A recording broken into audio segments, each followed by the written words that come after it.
need a monster. Okay, you're on. Well, now, good morning. Good morning. And can we have your permission to videotape our interview with you this morning? Certainly. Good. All right. And do you mind maybe introducing yourself, your first name, and about your surgery a little bit, and just give us a little background, how you've been doing? Okay. My name's Jen, and I had the surgery on April the 2nd, I think it was. Not April Fool's Day. It might have been April 4th. I can't remember. It was sometime in there. The first week in April, anyhow. I just weighed on my way up, and I was down. From the day before surgery, I was down 60 pounds, and 56 the day of surgery. So I weighed 304 at my doctor's the day before, and 300 here the day of. So, and today I weighed 244. 244. So, my weight loss may have been a little slower because my husband and I are truck drivers, and I don't get as much exercise as some people. You don't realize how much exercise you get just living in a house and having 60 feet to walk across instead of 8. So. But wait, can I interrupt you? Mm-hmm. You started at around 300, and now you're around 250. 244. Right. And so, and it's been 3 months? 4. 4 months? That's exactly what our average is. So you're not slow. That's perfect. Okay. Right. In other words, about 50 at about 3 months, and you're 4 months, and it's 244, not exactly. But those are exactly the average numbers for our average patient. So you're exactly on target. You had some medical problems. Right. Can you list them? Diabetes, high blood pressure, arthritis. I just generally didn't feel like moving or feel very good. I didn't feel good before the surgery, and I didn't feel good after the surgery. I stayed in the hospital for an extra day. I told people during that first couple of weeks, you know, people need to really think about what they're doing because this is serious business. It's not just because you want to be young and glamorous or whatever. It's serious business. And since then, I've really come to appreciate having had the surgery and what I went through that first couple of 3 weeks, that afterwards where I didn't feel good. I evidently wasn't getting enough salt in my system, so that's something to really think about. Even at this point, I'll take the cup of soups that I keep them in the truck with us, and I'll salt my cup of soup, and just because I feel like I need more salt sometimes. One really wonderful thing is I've lost my taste for chocolate. I have found that I can eat anything I want to. Nothing makes me dump or makes me sick, but there are some things I just don't want to. A little tiny square of, or corner of a square of chocolate reminds me again I don't like it anymore. And I can drink milk. Lots of people, I read on the internet all the time, people say I can't drink milk, I can't eat this, I can't eat that. I haven't had that problem. I eat minimally. My granddaughters were always, forever saying, you know, is that all you're going to eat? Yeah, it is. But 2 hours later, I'm going to eat something else again. But I find I eat pretty healthy. I like softer foods better.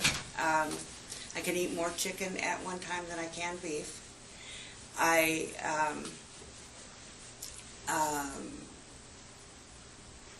like to have soups. I like a variety of soups in my diet, and I like casserole type things. I don't, you know, I used to be a big meat person, and it's too heavy for me now. I just eat a couple of bites, and in fact, we go out to dinner, my husband will say, okay, what do I want to eat tonight? You know, he orders what I want. So, and I eat a few bites of it, and he eats the rest. It's cheaper going out to dinner that way, too. So. How about the diabetes? Diabetes, my blood sugar's been around 110. So, what are you saying? Diabetes is gone? Diabetes is gone. I can't hear you. Diabetes is gone. It's really not gone because I still will always have to be aware that diabetes is not just a sugar disease. It causes problems with your heart and some of your other things. And so you have to be aware of it and such. But your sugar's normal. The sugar is normal, and that's the big indicator on how controlled your Now, diabetes there's is. another specialized test called the hemoglobin A1C test. Has your doctor taken that at all yet? Mm-mm. Okay. And what medicines were you taking for your diabetes before surgery? I was taking Avandia, glucophage, glipizide. I think that was all. 3 medicines. And now I'm just taking the Avandia, and my doctor says that's mainly because it's a heart problem preventative with a person who has had diabetes. And I'm taking my Nexium, and that's about it. My fulvic acid. Right. Now, your doctor has probably not had a lot of mini-gastric bypass patients. No. Right. But he's referring to Well, you now. Right, that's good. What we would like to talk to him about is getting rid of the Avandia. Because he's kind of told you that you could still be diabetic, or you're a little diabetic, or you might still need that Avandia. In our experience, not only is your diabetes gone, but also your cholesterol's going down. Your triglycerides going down. Did you have high blood pressure before surgery? Yes. How's that? It's perfectly normal. It was normal, like perfectly normal. It was normal, like within a week after surgery. It was So down. your blood pressure's down. Yeah, I'm not taking the Lipitor. I'm not taking. There were a couple of other things I was taking too. Can't even remember. Can't even remember them all. Right. I was taking a big handful twice a day of pills, and I'm not anymore. Pardon me? I'm not taking a big handful. Oh, I'm taking taking vitamins that are monsters, and Right. and I that once had a patient Actadol come in and I said, boy, your diabetes is gone, your high blood pressure is gone, your cholesterol is down. I said, you must be really happy. She says, no. And I said, why not? She said, well, before surgery I took a handful of pills this big, and now I take a handful of vitamins this big, so I haven't gotten But I don't like to point that out. But so your But blood, it's true. That's true. That's right. There are some supplements, so in some ways it's better, but there's still the same number of pills there probably.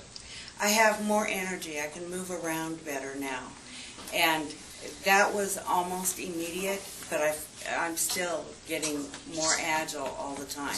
Now I've always been a klutz, so it's nothing for me to fall down and crack a knee or whatever. But at least I can bend and move, and I only have a backache in one spot now, and that type of thing, instead of just feeling like I just don't have the energy to move. How about walking before and afterwards?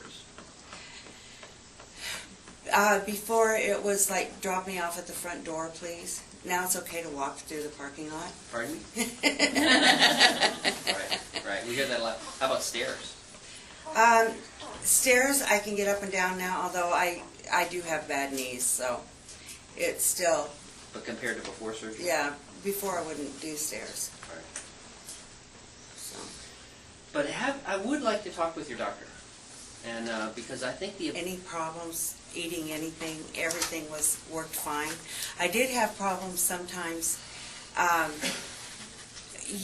Old habits die hard, and it's easy to eat too quickly or to not chew well enough. And I threw up several times, maybe 3 or 4 times, because I got too hungry, and then you tend to eat faster and get an air bubble or something in there, and that's when I had trouble. And it didn't scare me or anything. I knew what it was easy to figure out what I had done, and you just try to learn from that experience, and it's been a couple of months now since that happened. But Right. Here's the educational teaching point. You're right on target with the diagnosis of what's going wrong and what to do about it. A lot of us eat like this. Oh, this is great. How was your day today? This is great. Wasn't that a great movie? This is great. And your hand is just working like this and another. If you do that, you're likely to get in trouble after the surgery. In the movies, they have a line that you may see in some movies where they say, put down the gun and nobody gets hurt. In this case, put down your fork in between bites and nobody gets hurt. So have a bite and then put your fork down. And if you do that, you'll be okay. Well chewed, almost anything will go down. But fast, almost anything will cause and you don't trouble. have to eat it all right now. You can come back in 45 minutes and have Another bite. another bite. Right. Other questions that we can answer for you or anything else? I can't think of anything right now. Okay. Good. Are you happy? I'm happy. Good. Thank you very much.